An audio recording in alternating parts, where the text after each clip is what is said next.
Today we take a break from the ancient and medieval world and step into one of Europe's darkest chapters, the 30 Years' War.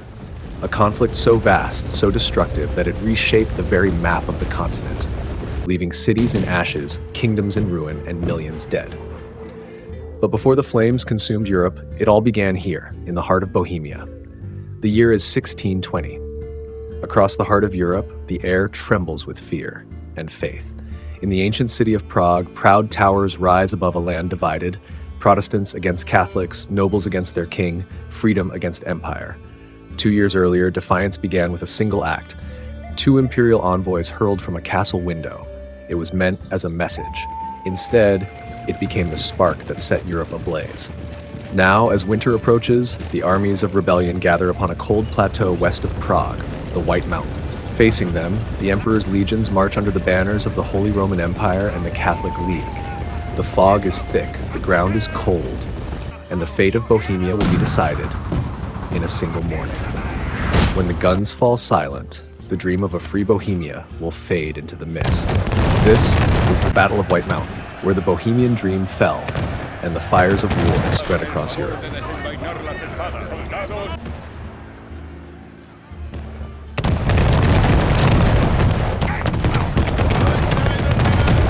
In the early 17th century, the Kingdom of Bohemia, though part of the largely Catholic Holy Roman Empire, was home to a significant Protestant majority.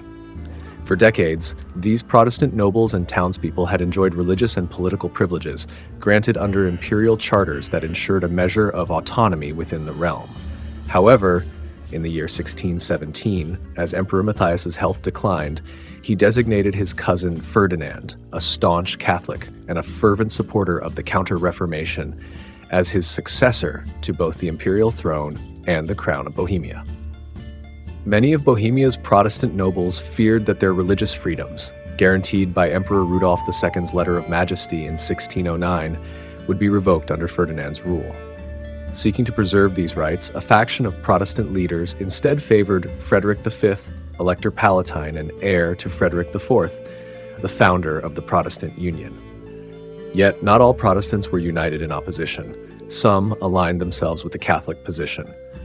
In the end, in the year 1617, the Bohemian estates formally elected Ferdinand as crown prince, ensuring that upon Emperor Matthias's death, he would ascend as the next king of Bohemia. To oversee Bohemia in his absence, the newly elected king sent 2 Catholic counselors, Willem Slavata of Clum and Jaroslav Bojita of Martinez, as his representatives to Prague Castle in May 1618.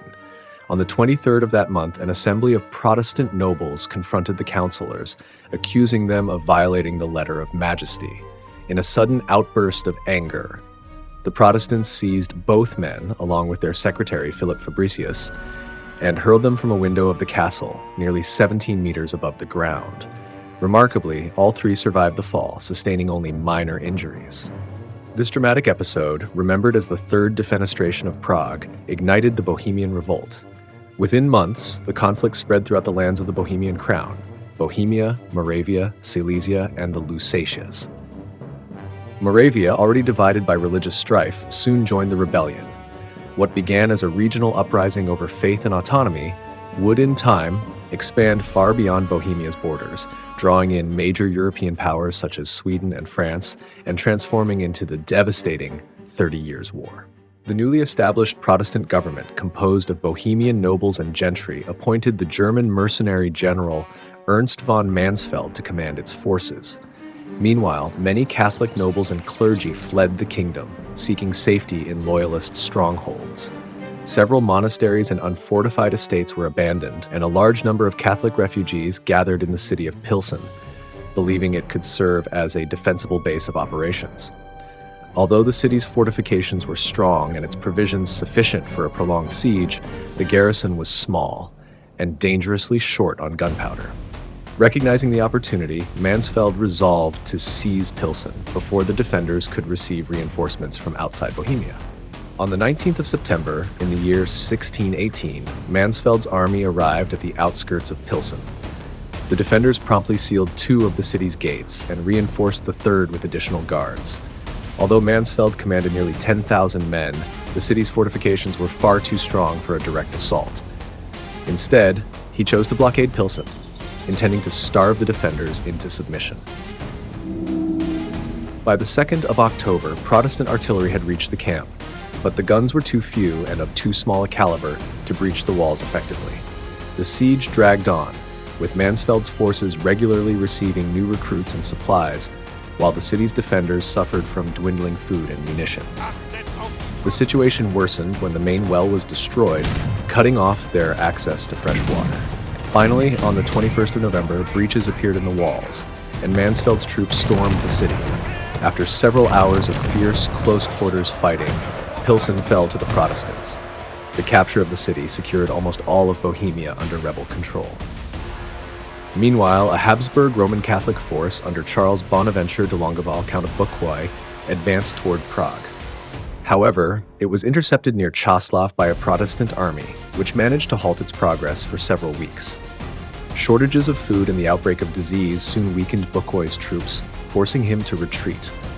Later, as Bucquoy attempted to regroup and bring reinforcements northward, Count Jindřich Matyáš Thurn, commander of the Bohemian National Army, pursued him and engaged his forces near the village of Lomnice nad Lužnicí in southern Bohemia. During the battle, a portion of the Catholic army took position between two ponds, where it was heavily bombarded by Protestant artillery and suffered the majority of its casualties. Count Bucquoy's forces were decisively defeated, losing at least 1,500 men. As a result, the main body of the Habsburg army was compelled to withdraw from Bohemia. However, the Protestant commanders failed to exploit their victory.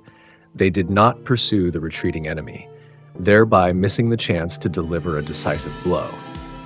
With the onset of winter, a harsh and bitter season for the inhabitants of southern Bohemia, large-scale military operations came to a temporary halt. By the following year, 1619, their break from Habsburg authority was complete, when Frederick V formally accepted the crown of Bohemia. On the 20th of March in the year 1619, Emperor Matthias died, an event that emboldened the rebellious Protestant leaders who had previously been close to negotiating a settlement. With Matthias's death, Ferdinand formally assumed the Bohemian throne, but both his position and that of the Bohemian rebels were marked by internal weaknesses. These political and military uncertainties allowed the conflict to expand beyond Bohemia, spreading into Western Germany and drawing in a wider range of participants. Thurn and Mansfeld once again took to the field. Mansfeld remained behind to monitor Count Bucquoy's forces, while Thurn advanced with the aim of securing the territories that had previously submitted to Emperor Matthias and had so far remained neutral in the Bohemian uprising. His campaign met with little resistance, and he soon succeeded in bringing Moravia over to the rebel cause. Thurn then proceeded through Lower Austria and laid a brief, poorly organized siege of Vienna, where Ferdinand himself was present, defended by only a small garrison of about 300 soldiers and a number of hastily assembled volunteers. Thurn expected support from sympathizers within the city, who might open the gates for him, but he squandered valuable time negotiating with the Austrian nobility, allowing his opportunity to slip away. However, he was forced to abandon the siege only a few days later, on the 14th of June. The rebels lacked the heavy artillery necessary for a sustained assault, and their lines of communication were dangerously overextended, making continued operations before the city impossible. Though most of Ferdinand's Austrian territories joined the rebellion, with Styria, Carniola, and the Tyrol being the key exceptions, the newly crowned Emperor Ferdinand II still commanded far greater resources in both money and manpower than his opponents. In May 1619, a contingent of 7,000 seasoned veterans from the Spanish Army of Flanders was dispatched across the Holy Roman Empire to reinforce his position at Vienna. By July, Ferdinand had also received substantial financial aid from Spain, amounting to 3.4 million thalers. With these funds and reinforcements, the Imperial army was soon expanded to around 30,000 men, providing Ferdinand with the strength he needed to reassert control over his rebellious dominions. Meanwhile, the situation in Bohemia began to deteriorate for the Protestant forces. While Ernst von Mansfeld was marching to reinforce General Hohenlohe, who was besieging České Budějovice, his army was intercepted by Count Charles Bonaventure de Longueval, Count of Bucquoy, near the small village of Sablat, approximately 25 kilometers northwest of the city. On the 10th of June, 1619, Bucquoy, a seasoned commander who had gained valuable experience in the wars of the Low Countries, decisively defeated Mansfeld's army in a pitched battle.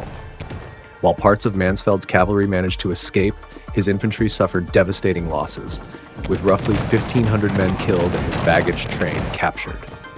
This crushing defeat forced the Bohemians to abandon the siege of České Budějovice, marking a serious setback for the Protestant cause.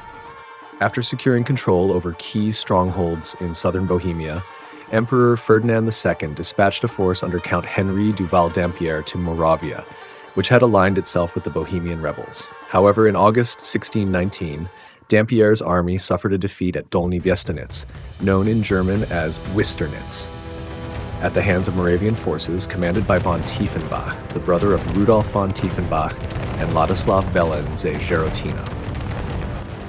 This victory ensured that Moravia remained firmly within the Bohemian alliance, strengthening the Protestant position in the region.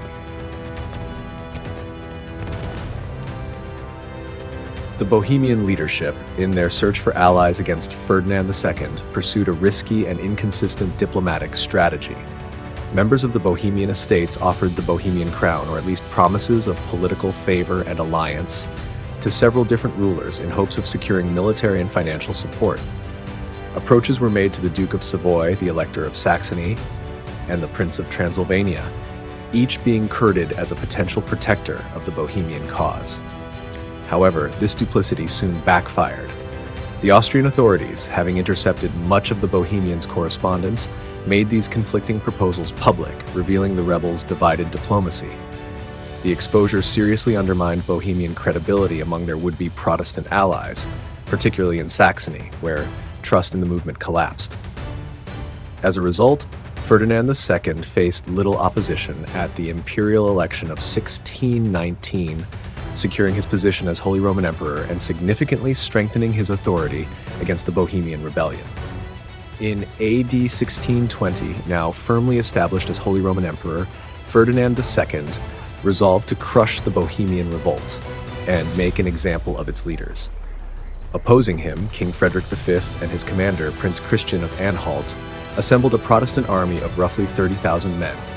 Ferdinand responded by mustering a Catholic force of about 25,000 troops, many of them experienced veterans under the command of Field Marshal Johann Tserclaes, Count of Tilly, a skilled Spanish-Flemish nobleman and one of the most capable generals of the age.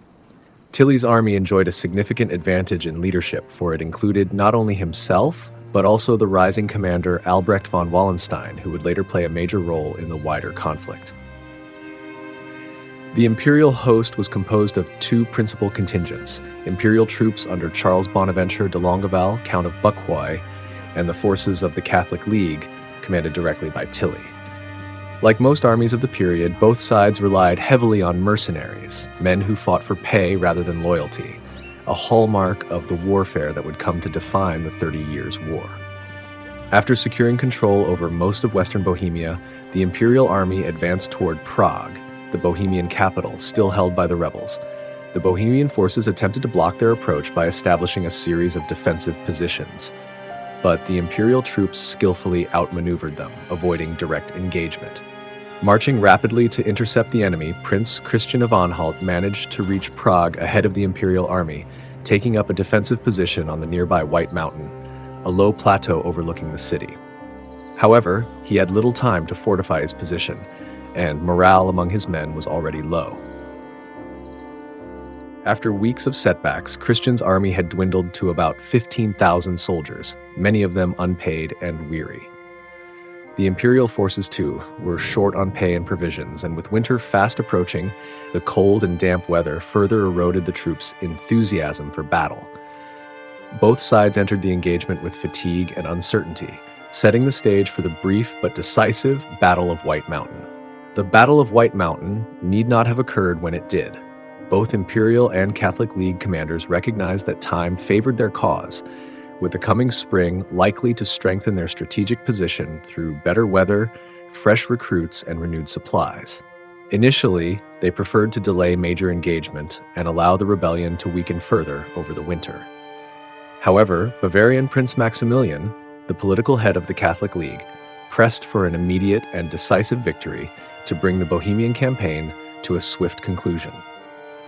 Yielding to his insistence, Count Bucquoy ultimately agreed to test the strength of the enemy in a large-scale engagement. The plan was to gauge the outcome of the initial clash and, based on its progress, decide whether to launch a full assault or withdraw. This decision would soon lead to one of the most pivotal confrontations in the early phase of the 30 Years' War. The Imperial command decided to launch its main assault against the left wing of the Bohemian army, as the terrain there offered a more favorable approach.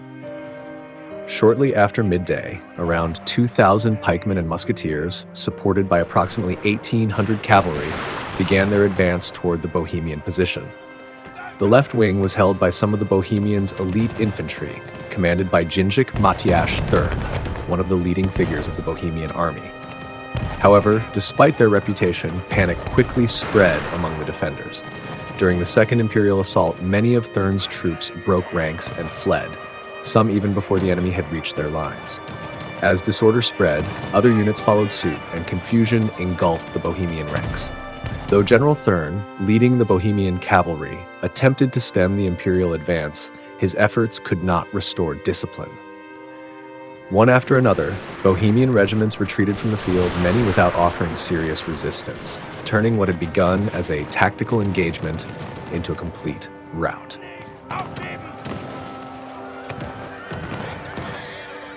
The Imperial commanders quickly decided to reinforce their assault by committing additional troops to the engagement. Despite the growing pressure, the battle was not yet entirely lost for the Bohemian forces and their ruler, the so-called Winter King.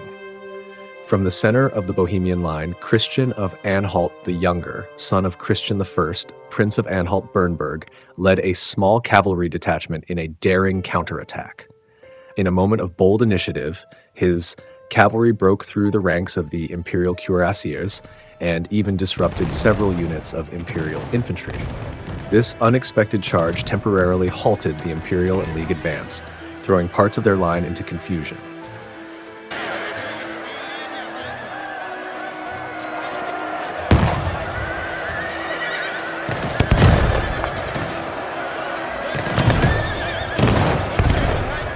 However, this success proved to be brief and isolated.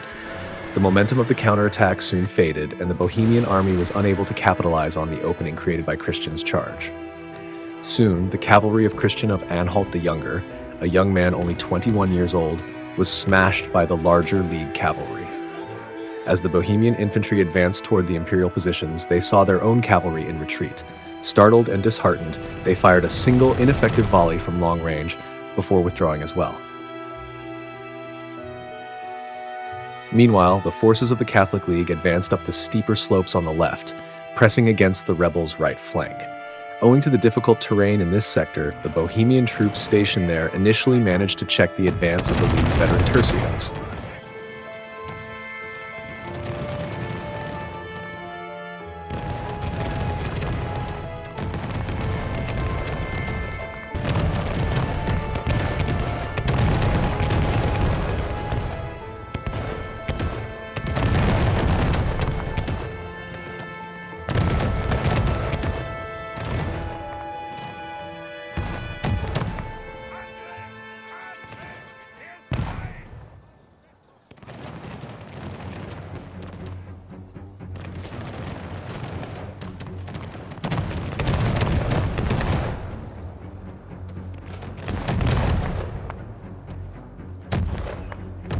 At that moment, however, the right wing of the Protestant army came under sudden attack from Polish Cossack cavalry.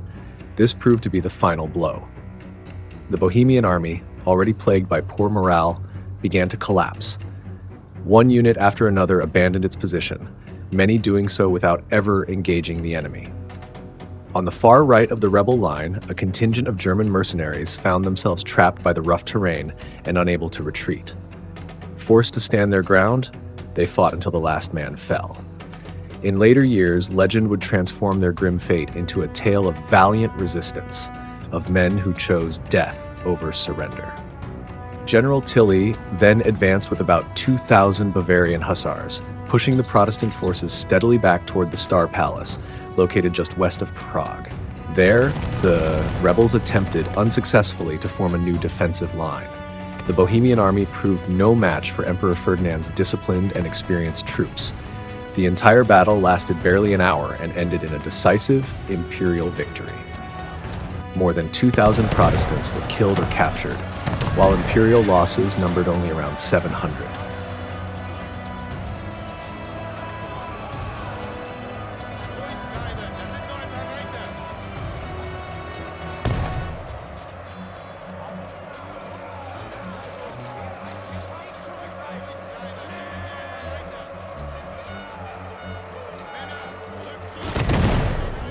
With the Bohemian army destroyed, Tilly entered Prague, bringing the revolt to an end. King Frederick fled with his wife Elizabeth after barely a year on the throne, earning him the derisive nickname, the Winter King.